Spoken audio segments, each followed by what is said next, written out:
ईरानी security chief Ali Larijani इसराइली हमले में शहीद। ईरान ने तस्दीक कर दी। अली लारिजानी के पुत्र मुर्तजा ते डिप्टी सिक्योरिटी अफसर अली बातीनी भी शहीद। बसीज फोर्स के कमांडर गुलाम रजा सुलेमानी भी शहीद हो गए। अरब मीडिया के मुताबिक अली लारिजानी नूं मशरकी तेहरान विच सेफ हाउस उत्ते हमला करके शहीद किया गया। अली लारिजानी नूं ईरान का सफारती चेहरा आख्या जाता सी। अली लारिजानी के एक्स अकाउंट तो पोस्ट शेयर की गई जिस विच लिखा गया, खुदा दा बंदा खुदा नाल जा मिलिया। अली लारिजानी का खून रायगा नहीं जाएगा। पाकिस्तान ने इनकलाब का अली लारिजानी ते होर शहादा का बदला लैण का ऐलान। आख्या अली लारिजानी का खून होर शहादा की तरह ईरानी इज्जत कौमी बेदारी का सबब है। ईरानी सदर दा अली लारिजानी नूं खिराज अकीदत आख्या। शहीद अली लारिजानी एक नुमाया ते कीमती शख्सियत सन। खित्ते विच अमन ते इस्तेहकाम लई किरदार अदा कीता।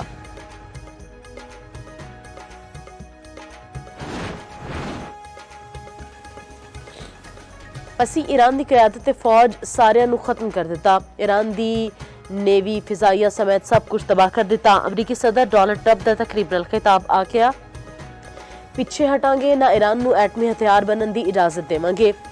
ईरान के जौहरी तंजीबात उत्ते हमले ना करते तो हुण तक एटमी हथियार ना बना चुकिया हुंदा। ईरान के खिलाफ जंग विच मुकर्रर अहदाफ नाल लगे जा रहे हैं।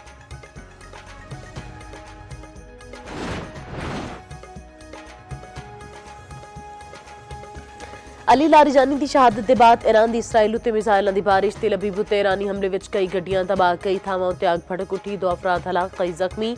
इसराइली फौज की जनूबी कमान ते असलहा कंपनी रफाल उत्ते हमले। बमबारी नाल 15 इसराइली मारे गए। ईरान नाल जंग विच मारे जाने वाले अमरीकियों की तादाद 13 हो चुकी। 200 फौजी जख्मी ने। अमरीकी सेंटकॉम ने तस्दीक कर दी।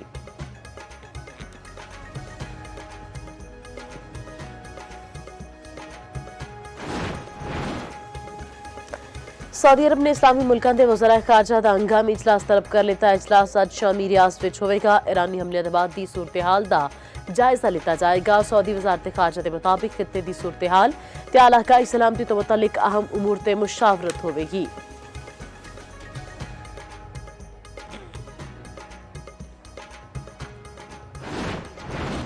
वज़ीर दिफा खारजा आसिफ का कहना है, पाकिस्तान की अफगाना की मेहमान नवाजी सब तो वड्डी गलती सी।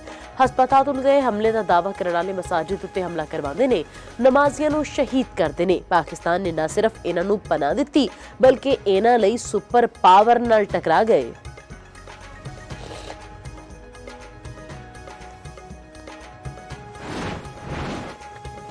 ईद उत्ते वध किराया लैण वाले ट्रांसपोर्टर्स के खिलाफ कार्रवाई की जाए। वज़ीर आला पंजाब मरीम नवाज का हुक्म। सख्त कानूनी कार्रवाई की हिदायत। मरीम नवाज का रोजेदार मुसाफिरों के इफ्तार का एहतमाम करने का हुक्म। आख्या ईद के मौके उत्ते घरों नूं जाने वाले गरीब मुसाफिरों के इस्तेहसाल की इजाजत नहीं दी जाएगी। हर बस स्टैंड ते किरायानामा नुमाया करके लाया जाए तो इसकी पाबंदी यकीनी बनाई जाए।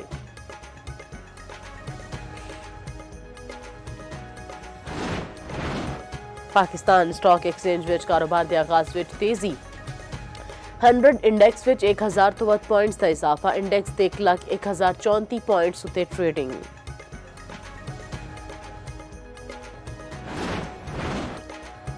लाहौर समेत मुल्क के मुख्तलिफ शहरों में बारिश। सूबाई दारुल हुकूमत विच बारिश के बाद मौसम खुशगवार हो गया। कोयटा, कंडियारू, मीरपुर, माथीलू, नूरपुर, थल विच बदल वस पै रही। म्यार खान, गाजीगंज, भक्कर ते होर इलाके में भी बारिश।